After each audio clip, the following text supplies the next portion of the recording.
जैसा कि हमने पिछले एपिसोड में देखा था कि सियाओं का पूरा गांव तबाह हो गया था। वो अपने घर की तरफ भागते हुए बेहोश हो गया था और अब आगे थोड़ी देर बाद सियाओं को होश आ जाता। वो अपने घर के बाहर जाके अपने फैमिली को ढूंढने लगता, लेकिन वहां पे कोई भी नहीं था। तभी लिए रोते हुए सियाओं को गले लगा लेता, क्योंकि उसके भी फैमिली वाले मारे जा चुके थे। फिर वो दोनों गले लगकर आपस में ही रोने लगते हैं। वहाँ पे एक आदमी आता है जो उन्हें अपने साथ पहाड़ों में ले जाने लगता है। इस आदमी का नाम जेटाई है। ये इन दोनों को अपने मास्टर के पास लेके जा रहा है। वो सब जा ही रहे थे कि उनके सामने तभी एक बहुत बड़ा सा ड्रैगन आ जाता है, जिसे देखकर वो दोनों बच्चे बहुत ही ज्यादा डर जाते हैं। एल्डर उस बीस्ट को शांत कराता और कहता इन दोनों को मास्टर ने बुलाया है। ये बीस्ट इन दोनों को देखता और फिर वहां से चला जाता है।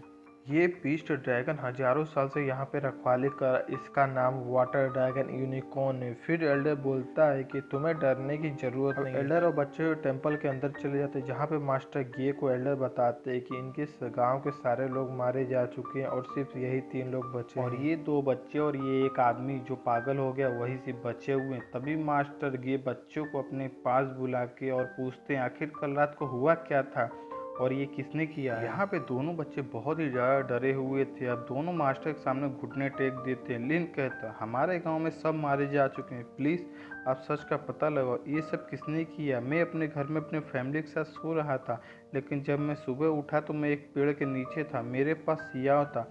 फिर हम गांव की तरफ भागे और वहां पे हमने देखा कि सभी मारे जा चुके हैं। अपनी फैमिली को याद करते हुए यहाँ पे रोने लगता। एल्डर अब सियाव से पूछते हैं तुम कल रात कहाँ थे। सियाव मास्टर की बात को याद करता है कि उन्होंने अपना सीक्रेट किसी को न बताने को कहा था, इसलिए वो कुछ नहीं बोलता है। एल्डर को लगता है कि अभी ये डरा हुआ है, इसलिए कुछ नहीं बता पा रहा है। एल्डर अब सैनिकों से इन बच्चों को बाहर ले जाने को कहता है।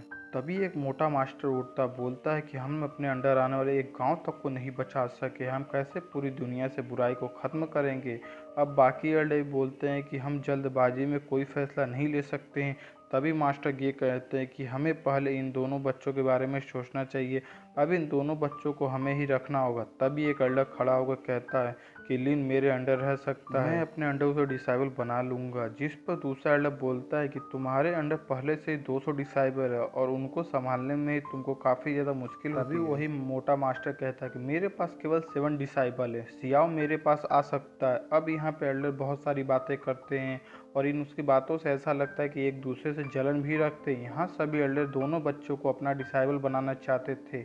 अब उनमें लड़ाई होने वाली थी। तभी मास्टर गे उन्हें रोकते और कहते हैं लिन तुम्हारे अंडर जाएगा और सियाव तुम्हारे अंडर, और कहते हैं पता करो कि इस गांव में क्या हुआ था। तभी यहाँ पे सभी मास्टर गे की बात मानते हुए उन्हें ग्रीट करते हैं। इधर ये दोनों बच्चे उदास होकर बाहर बैठे थे। तभी वहाँ पे एक एल्डर आता है, उन्हें समझाता है कि हमारा भाग्य हमारे हाथों में होता है और हम कर्म करके उसे बदल सकते हैं। ये मास्टर ड्रैगन सॉ हैं, यही लिन के मास्टर होंगे और वो उसे अपने साथ आने को कहते हैं। तभी वहाँ पे लैंड सॉन्ग आ जाता और कहता तुम मेरे साथ चलो। यानी अब ये दोनों दोस्त अलग अलग मास्टर के अंडर ट्रेनिंग लेंगे। तभी लिन सियाओ के पास जाकर उसे गले लगा लेता और काफ़ी ज़्यादा रोने लगता और कहता अपना ध्यान रखना मेरे भाई। सैंग अब सियाओ को भी अपने साथ ले जाता है। वहीं पे मास्टर की एक एल्डर से बोलते हैं कि मुझे तुम्हें एक सीक्रेट बात बतानी है। अब ये कौन सी सीक्रेट बात थी ये हमें आगे पता चलेगी। सियाओ मास्टर के घर आ जाते हैं। वहाँ पे पहले से 6 बड़े डिसाइबल थे जो सियाओ को छेड़ रहे थे, क्योंकि वो बहुत ही ज़्यादा क्यूट था। सब उससे कहते हैं क्या तुम यहाँ पर किसी भारी तलवार को उठा भी पाओगे और क्या तुमने फाइट भी की है कभी। अब वो सब उसकी लकड़ी की तलवार लेकर उसे परेशान करने लगते हैं। वहाँ पे एक लड़की आई थी जो कि मास्टर की बेटी ही थी। वह सभी को अपने दुपट्टे से पीटते हुए हटा देती और कहती है तुम सभी इस लड़के को क्यों परेशान कर रहे हो। सभी लड़के इस लड़की से डरते थे क्योंकि ये मास्टर की बेटी थी। लड़की सभी को डांटते हुए कहती है सियाओ को सीधे मास्टर गे ने भेजा है, और अगर अब तुम में से किसी ने इसे परेशान करने के बारे में सोचा भी तो मेरे पापा तुम्हें नहीं छोड़ेंगे। तभी वहाँ पे मास्टर विद फैमिली आ जाते हैं। इस मास्टर का नाम नियांग है और सॉन्ग सभी को सियाओ का इंट्रो देता है और कहता है